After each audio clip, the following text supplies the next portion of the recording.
Kita langsung materi aja ya. Jadi saya mohon maaf yang kemarin nggak sempat masuk ini banyak kegiatan.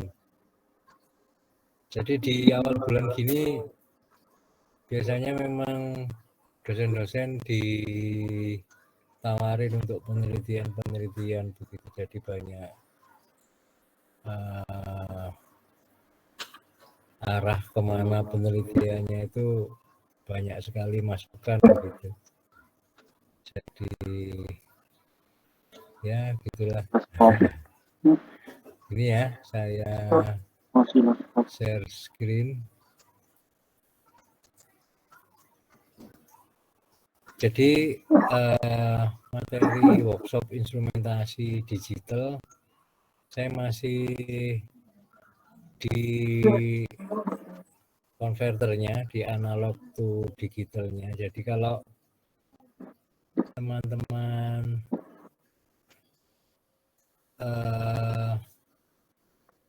autodidak dengan Arduino ya, itu kan kita kalau di example-nya kan, jadi ceritanya kemarin kan kita ngomong-ngomong, jadi di example-nya ini kan banyak nih ya, ada kita tinggal gunain gitu aja ya, dipermudah sama si Arduino. Tapi kalau zaman saya dulu ya agak lumayan repot untuk download dan sebagainya. Jadi harus ada tegangan sekian yang masuk. Kalau running itu tegangan 12, tegangan 5 voltnya. Kalau running 5 volt, kalau download 12 volt, itu main switch yang tidak praktis gitu. Kalau yang zaman saya dulu waktu pakai Intel 8080 atau awal-awal pakai MCS 51 yang, tapi MCS 51 memang kita dikembangkan terus untuk in system programming ya. Jadi dengan kemudahannya akhirnya sekarang dengan Arduino apalagi lebih mudah begitu. Nah, ini terkait dengan workshop instrumentasi kita, maka kita dalemin dulu masalah ADC kan gitu ya. Jadi kalau di Arduino kan kalau kita baca analog read serialnya ini kan jadi dari pin analog, di sini dikasih nama label sensor value, langsung baca analog read. Di Arduino difasilitasi subroutine sebenarnya analog read itu ya, subroutine yang langsung dituliskan di sini, kita ngambil dari analog channel berapa begitu kan mudah. Terus di loopnya ini langsung di serialkan, tapi menggunakan analog read berarti kita minjem subroutine yang dibuat oleh orang lain ya, punya keterbatasan kemampuan begitu ya. Coba kita di kamera saya itu ada ATmega 2560 yang sudah terhubung ke function generator. Nah, fungsinya saya setting sinus ya, sama saya setting sinus 400 mV sinus peak-nya ya, terus offsetnya kalau saya tekan offsetnya 300 mV DC ya. Jadi dia masih, kenapa kok saya angkat 300 mili, karena di peak to peak 400 kan 200 yang atas plus 200, yang bawah minus 200. Nah, saya angkat di offset 300 kan berarti semua naik ke atas nih. Nah, terus kita Kalau pakai Arduino kan tinggal, ini sudah saya upload tadi, terus tinggal kita pakai udah dan upload ya sudah ya, tinggal kita pakai toolnya, kita pakai serial plotter. Nah, ini sinyal kita di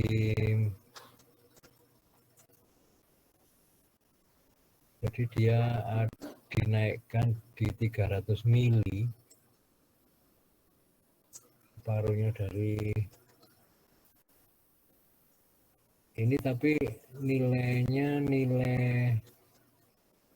nilai bilangan biner ya, bilangan biner yang kalau kita rubah ketegangan berarti kan dia nilai binernya kita kalikan dengan resolusi ya, resolusinya ADC. Resolusi ADC kita dapatkan dari frekuensi dibagi 2 pangkat N min 1. Nah, itu materinya di microcontroller sebenarnya untuk mendalami ADC dari ATmega. Nah, tapi hari ini kita karena nantinya kita akan memperkuat di instrumentasinya, nah kita kenalan aja dengan analog grid begitu ya. Analog grid ini kemampuannya kalau kita frekuensinya kita tingkatkan bisa enggak sih sampai kemampuannya sampai berapa begitu ya. Kita naikkan frekuensinya ya. Jadi biar bisa lihat fungsinya.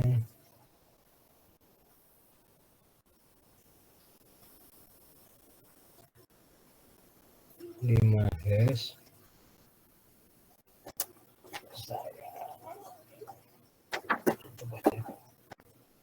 Gini.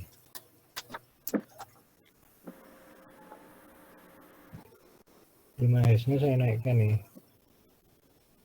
7 8 10 Hz ya, masih sinus ya. 11 12 13 masih bagus ya sinyal sinusnya. 15 16 17 16 19 20. Kalau kita ulang lagi ini bisa lebih baik enggak? Coba. Itu serial plotter. Sama aja ya. Jadi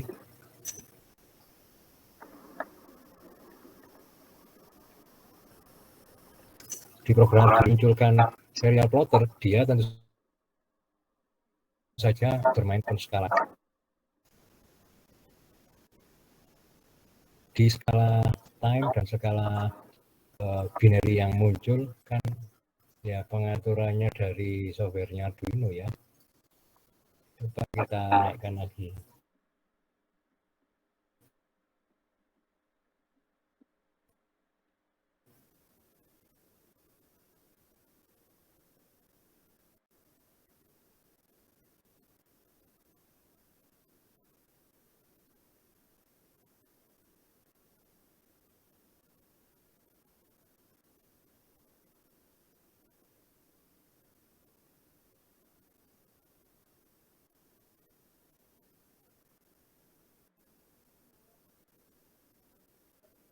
Satu gitu.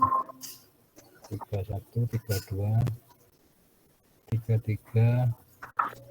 Nah, ini udah bagus nih ya. Coba kita sampai 35. Kalau kita ulang lagi dari ploternya.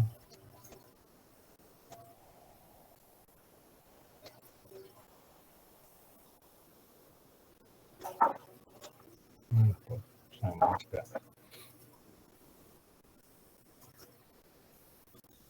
Nah, kalau kita lihat di puncaknya udah kelihatannya ada tumpuan sinyal lain sehingga dia nggak benar-benar ini ya, nggak benar-benar sinus bagus begitu. Saya naikkan lagi 36, 37. Nah, ini tambah kelihatan kacau ya. 38, 39, masuk ke 40.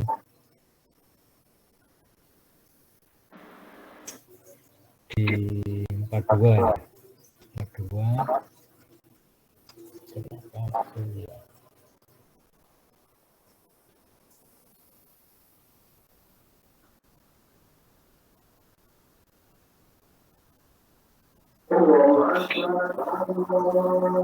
Gitu lah. Jadi analog grid ini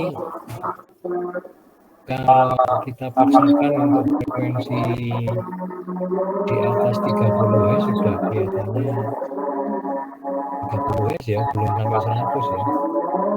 Kelihatannya udah ampun deh. bentuk sinyalnya udah nggak bisa tertangkap gimana gitu.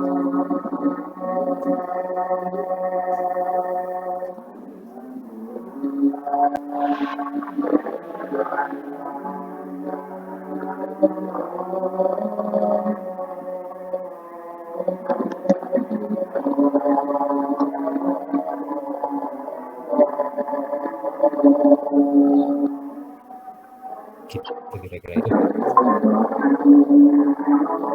Gimana ya? 11,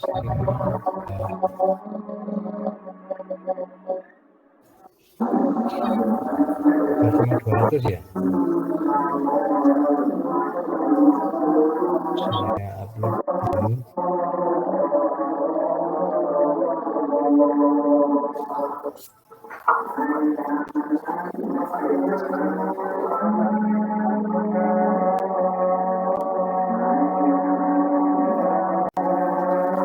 Oke, di serial foldernya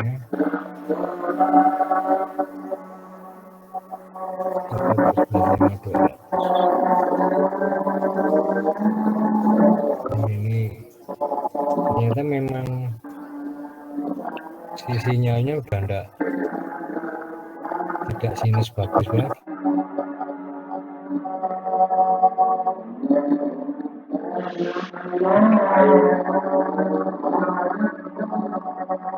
Iya, yang kita tidak tahu karena dia memang dibuat oleh si Arduino hanya untuk demo bahwa pin analognya mampu untuk mendeteksi sinyal begitu aja, tapi kemampuannya enggak mereka tampilkan begitu ya. Nah, kalau kita rubah, saya punya program lagi namanya sampling 50 kilo, ya juga dapat dari GitHub. Ini Arduino-nya diajari dari dosen mikro enggak ya? Teman-teman ada materi ini, microcontroller ada ya? Ada Bapak. Ada Bapak. Oke, nanti bisa dikejar pertanyaan kalau ke arah ini. Jadi di Arduino itu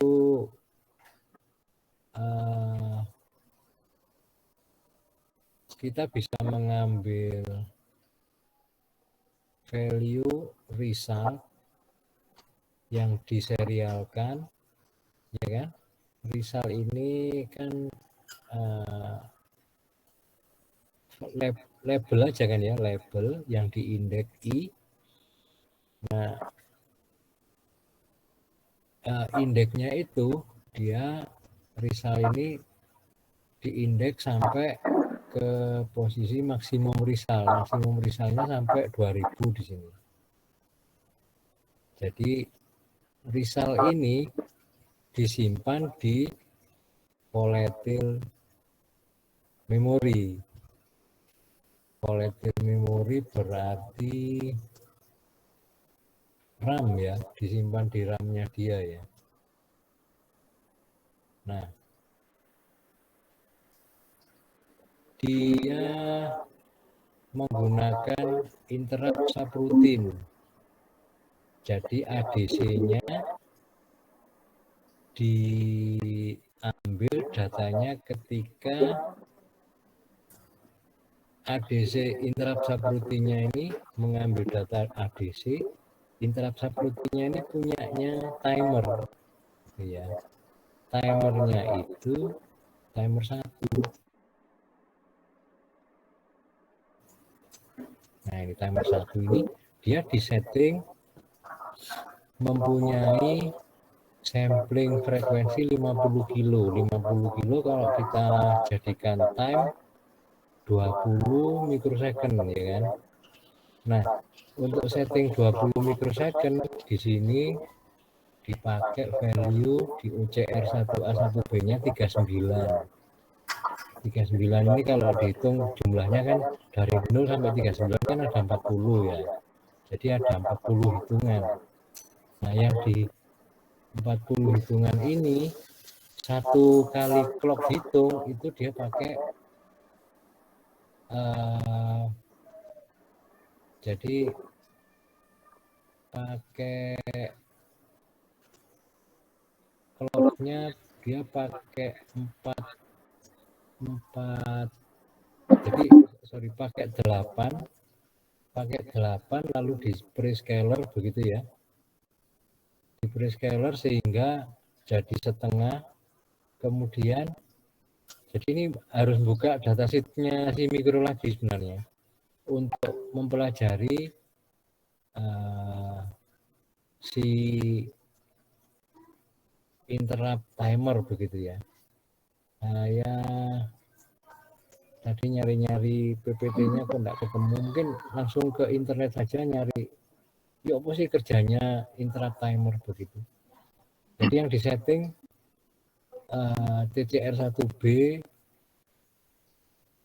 TIMSK 1, TR1 ini karena timer 1 ya, 1A 1B ini. Kemudian ini untuk mengaktifkan interrupt dan mengatur prescalernya. Terus interrupt itu kan dimunculkan setiap ada timer overflow.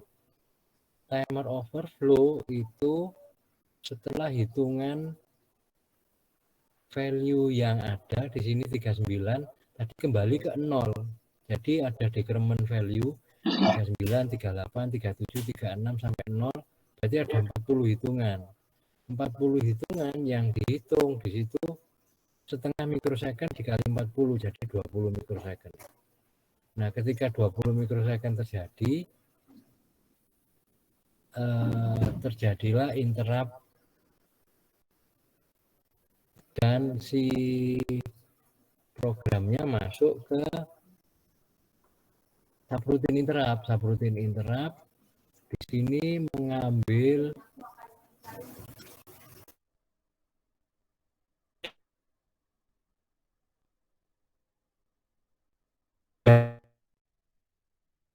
data ada di plus ini. Jadi result number tadi pertama diawali dari 0 sampai 2000 ya. Result numbernya tadi akan mencapai maksimum result. Nah, setelah maksimum result di loop di sini rupanya jadi setelah maksimum result sebelum maksimum result di serial print ya. Tapi setelah di maksimum result terus dia result numbernya jadi 0, dia kemudian while. Jadi while ini berarti berhenti, ini yang di 2000 tadi berhenti. Kita coba while-nya nanti kita hilang. Nanti akan tumbuk-tumbuk begitu.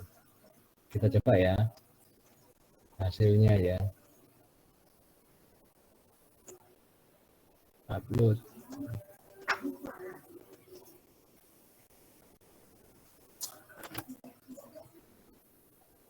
Ini frekuensi 42 Hz.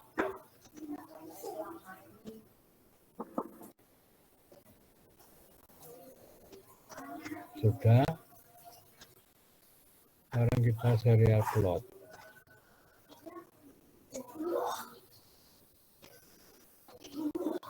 Jadi sampai di data 2000 ya noise-nya masuk juga ini ya. Nah ini kalau sampling yang terlalu tinggi, coba 42 kita larikan ke 100 ya. Kita coba ke, soalnya tadi kan enggak kelihatan si satu periodnya.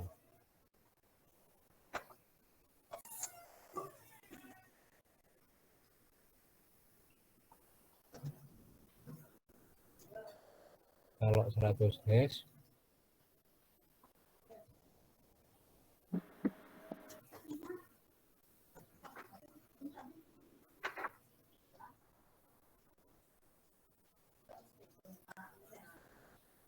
oke.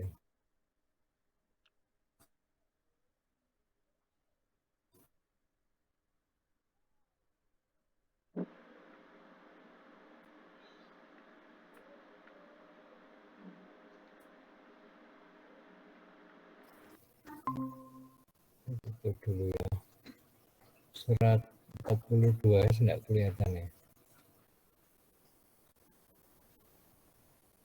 Nah ini 100 Hz.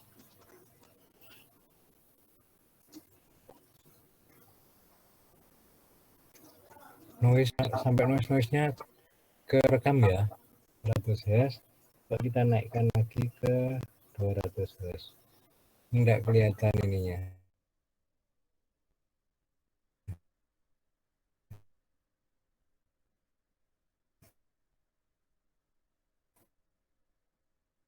Oke. 200, 300,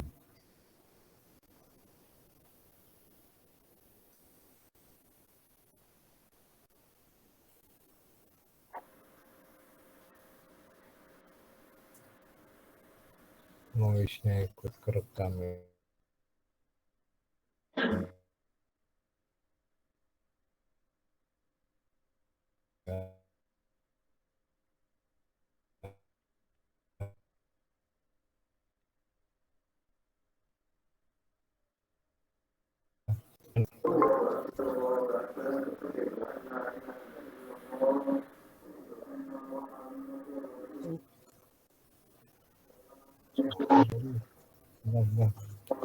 Diulang.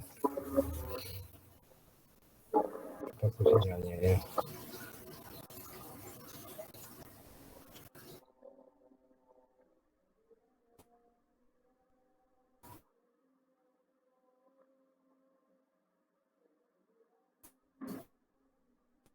Noise kan semua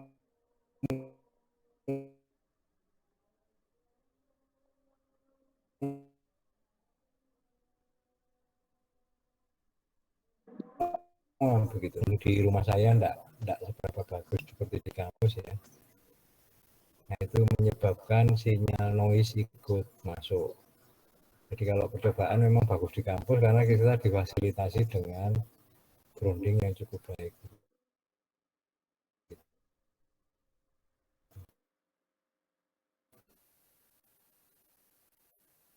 Nah, ATmega itu dengan kekuatan interruptnya itu bisa memplotting data sebanyak 2000 data sampai frekuensi maksimum kalau ikut Nyquist berarti 25 kilo kan ya. Coba kita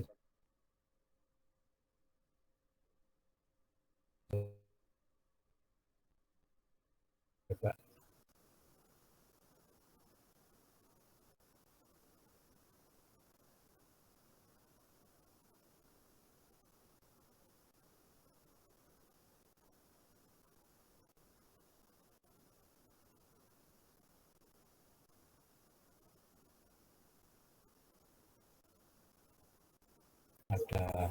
Udah mulai kurang bagus. Tapi kalau kita masuk ke 5 kilo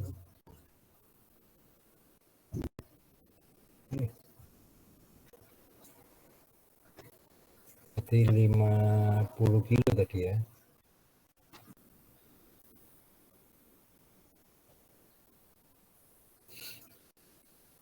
Ya agak lumayan lah ya. Jadi di 1 kilo masih lumayan baik, 5 kilo juga masih cukup stabil, sinyalnya cukup baik. Coba kita ulang lagi, atau wire-nya kita buang supaya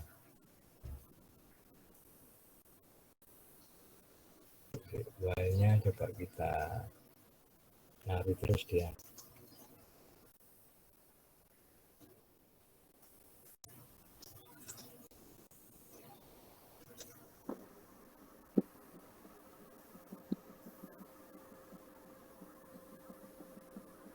Oke.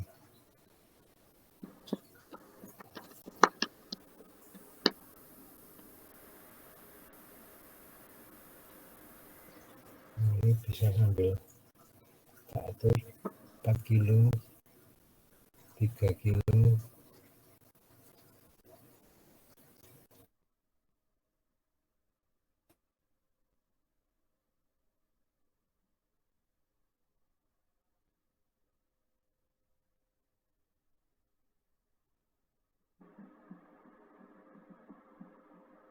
2 kilo, 1 kiloan.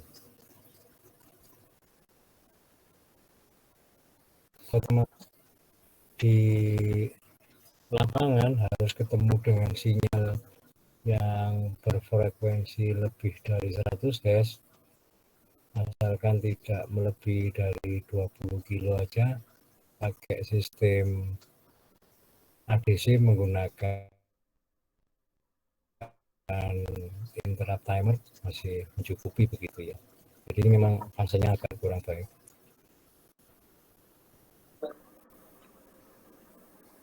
Jadi kemampuan dari interruptnya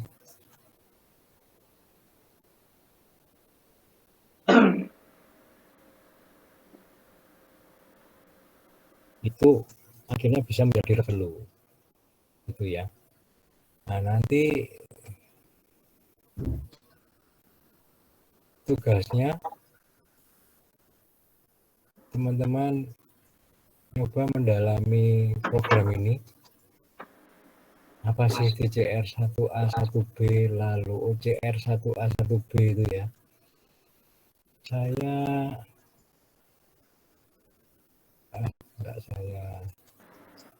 Pernah saya buat, tapi tadi saya cari-cari enggak ketemu tuh yang blok diagram. Bisa dilihat di datasheetnya T-Mega. Di blok diagramnya saya kira diperjelas di situ ya, fungsi-fungsi dari register-register ini, sehingga dia bisa disetting untuk kebutuhan interrupt. Lalu value 39 ini dia digunakan untuk sampling frekuensi 50 kilo. Tapi kalau sinyal jantung saja yang besarnya cuma 1 Hz, ya enggak perlu tuh pakai 50 kilo ya kan. Kalau frekuensi maksimumnya 1 Hz, maka kita sampling menggunakan 10 Hz cukup, kan begitu ya. 10 Hz saja sudah cukup. Atau kita mau ngambil yang noise-nya dari katup-katup jantungnya, kita tingkatkan sampai 100 Hz sampai 500 Hz cukup. Nggak perlu sampai 50 kilo kan begitu. Nah, jadi menentukan sampling ini kita harus mengacu pada frekuensi maksimum berapa yang kita hadapi begitu. Kalau yang teman saya yang dari Jakarta itu, dia kerjaannya bawain alat ke Kalimantan untuk ngelog. Jadi dia alatnya bisa ngelogger gitu ya, data logger ya. Bisa ngelog noise-nya vibrasi.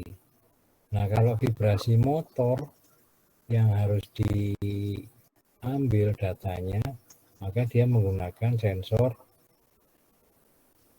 apa ayo? Sensornya akselero kan ya? Ini sensornya modelnya. Saya tunjukkan di kamera ya. Nah, ini sensor akselero nih. Standarnya sekian G per milivolt begitu. Jadi ini konektornya konektor ke outputnya, lalu yang sensornya di depan ini. Akselero berarti sinyalnya frekuensi tinggi karena vibrasi kan ya. Nah, dari ilmunya teman-teman kita di Meka, vibrasi itu bisa jadi report, bisa dianalisis, oh motor ini sampai berapa lama nih kekuatannya nih. Kalau vibrasinya kecil,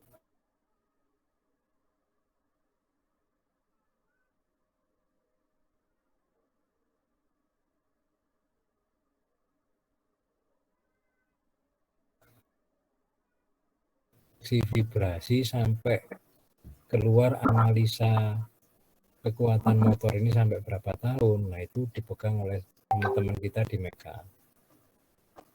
Nah, bukunya vibrasi itu ada sendiri begitu ya. Jadi rumusnya bagaimana mungkin teman-teman bisa komunikasi dengan mereka. Nah, ujung tombaknya akselero ke ADC itu jatah kita elektronika. Nah, frekuensi vibrasi itu maksimum sampai berapa kilohertz, berarti kita harus naruh ADC di situ yang punya sampling rate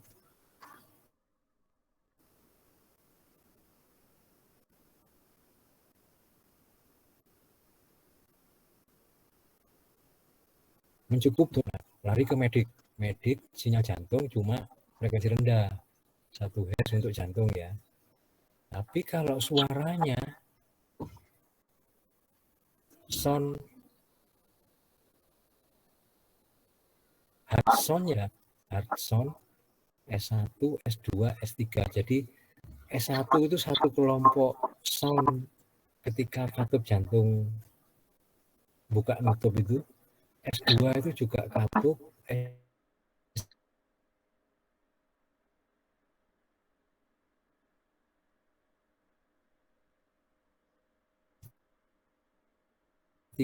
juga katup ini bekerja, bervibrasi, buka tutup, soundnya yang dicek itu yang didengar oleh dokter menggunakan stetoskop.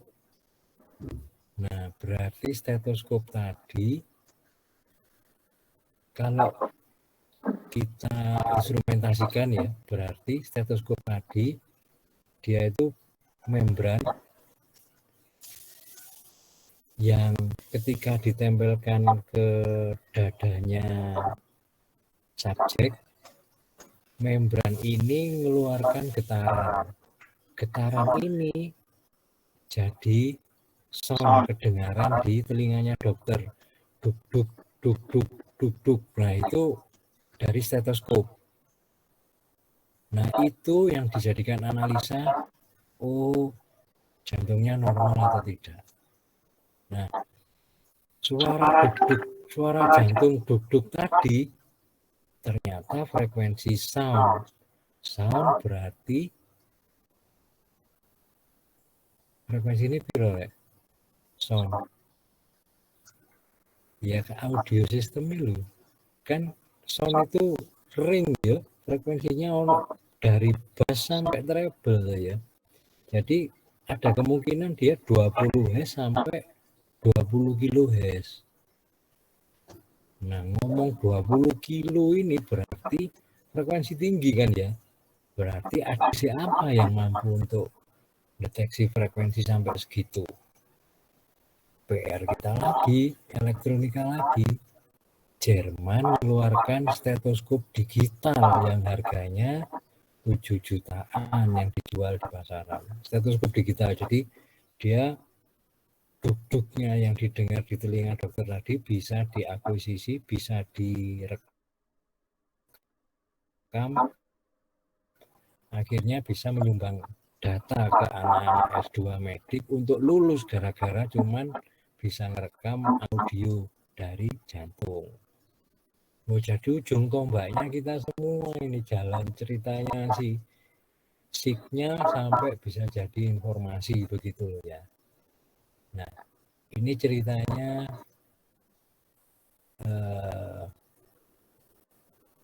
kemampuan. Jadi malam ini ada dua model yang kita pelajari. Jadi analog grid yang menjadi subroutine yang kita tidak tahu dirinya berapa, tapi ternyata dia kemampuan deteksi di frekuensi maksimum 40 Hz udah ke atas sudah nggak bisa begitu ya, 40 Hz. Tapi kalau kita masih menggunakan interruptnya, interrupt timernya si ATmega, ternyata 50 kilo masih bisa begitu. Nah, sampling frekuensi yang bisa dihandle sama si ATmega itu katanya sampai 150 kilo. Apa iya. Nah, PR-nya teman-teman sekarang coba bagaimana kalau frekuensi itu lebih tinggi dari 50 kilo. Bisa nggak ATmega kita ini kita geber ke frekuensi yang lebih tinggi? Tapi nyobain ya kita nggak di lab ya. Aduh, ini permasalahan kita.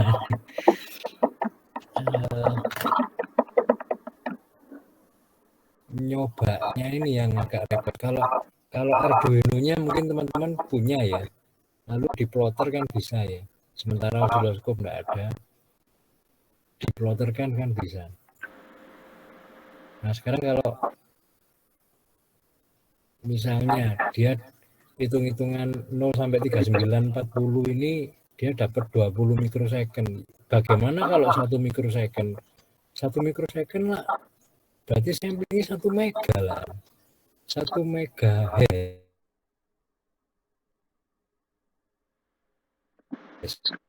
Ya di Arduino.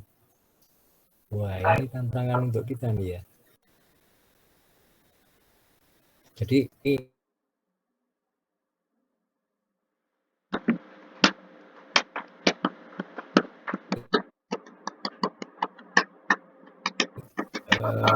silakan dibuatkan karya tulis untuk grid analog dengan ini ya, program sampling 50 kilo ini peningkatannya bisa enggak sampai frekuensi berapa yang dideteksi oleh ATmega. Nah ini kita udah masuk ke real time loh ya, real time system karena yang kita rekam terus interrupt time-nya kita tahu di 20 mikrosecond setiap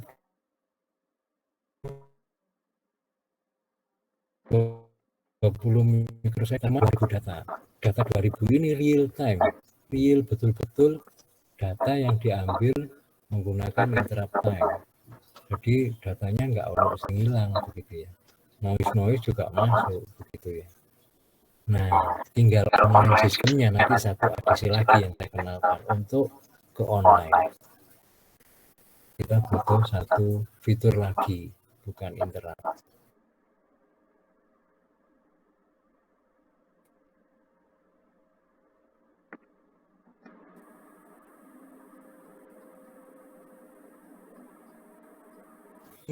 Nah, untuk yang belajar mikrokontroler mohon dibukain keterangan-keterangan di program ini apa sih maksudnya ya, di register-registernya. Kalau baca data sheet ya bisa kita lakukan sendiri mungkin ya. Settingnya ini maksudnya gimana gitu. Ada yang ditanyain?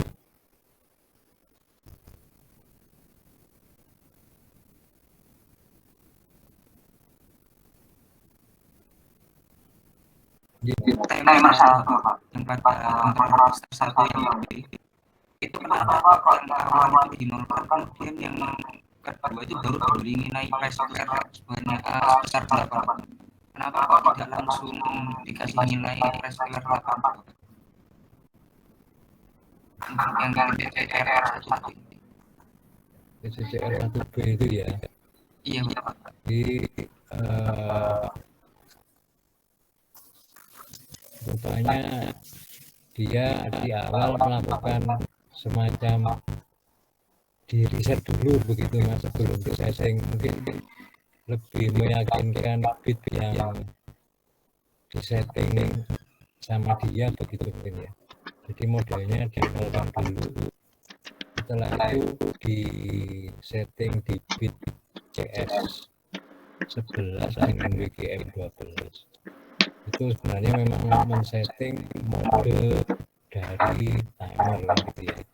Mode timernya ada di TCR 1A dan TCR 1B. Kalaupun dinolkan dulu itu kelihatannya wah enggak datasheet ini, saya enggak nyiapkan datasheetnya. Kalau di datasheet itu TCR 1B itu ini sebenarnya kan di setup ya. Di setup ini kan dilakukan cuma sekali begitu ya. Coba nanti jenengan cek di datasheetnya TCR 1B itu default nilainya berapa. Ada beberapa mikro seperti MCS 51 yang di default awal itu sudah punya nilai ketika dia di power on. Nah, nilai itu yang harus di reset dulu baru diisi yang sesuai dengan keinginan. Coba ya nanti dibaca ya, saya kok lama nanti kita ngomong untuk bukain datasheet. Nah, benar Mas, monggo di explore pengetahuan kita. Jadi TCCR 1B atau mikro ATMega itu secara default ketika power on sudah ada settingan belum begitu? Itu pertanyaannya yang diajukan tadi. Mungkin kalau di awal ketika power on itu ada nilai, nah fungsinya dinolkan ini untuk meyakinkan value-nya supaya terreset gitu. Jadi, Mas. Oke. Terima kasih. Teman-teman yang lain mungkin sudah sampai sini belum mikrokontrolernya ya? Untuk timer sudah Pak, cuman untuk ADC masih belum Pak. Kita masih stop. Oh, sip. Ya wes. Kesempatan biasanya itu dihujani pertanyaan aja ya ke mikro. saya dulu buat WPT timer ini, tapi tadi saya cari kan nggak ketemu.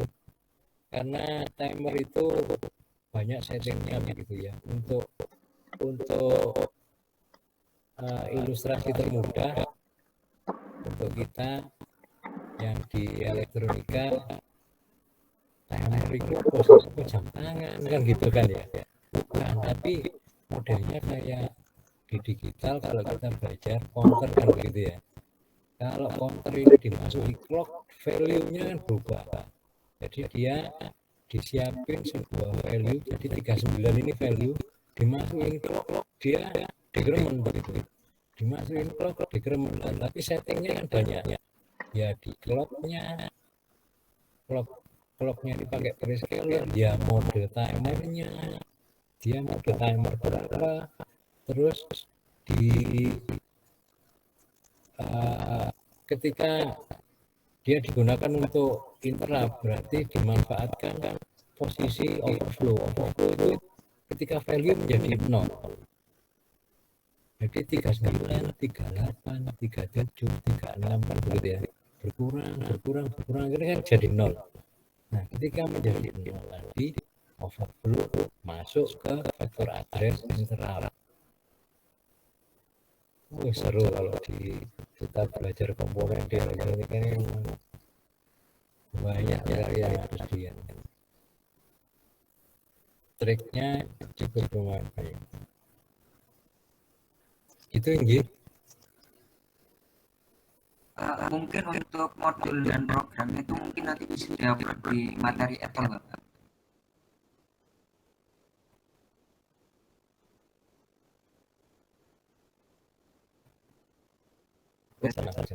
Jadi tugasnya kali ini adalah gimana kalau misalnya inputnya digeber begitu, di sampai frekuensi berapa sih dia mampu gitu ya, dengan fasilitas intertime tadi.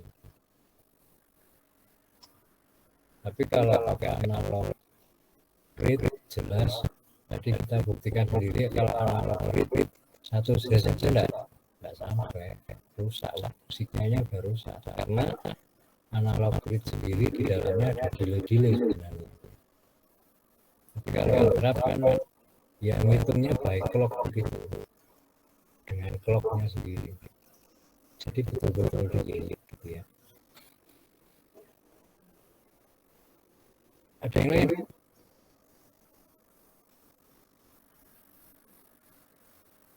Ini tapi enggak 2 kilo ya.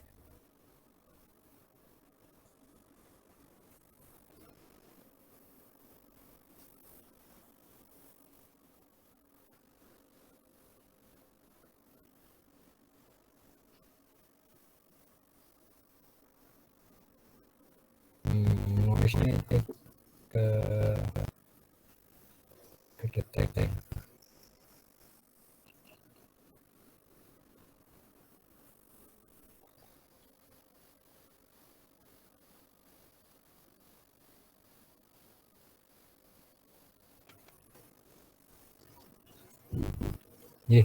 Mungkin itu malam ini kita di ADC-nya kita teruskan. Nanti minggu depan saya sudah masuk ke interfacing dan ADC begitu ya. Tapi sinyalnya ya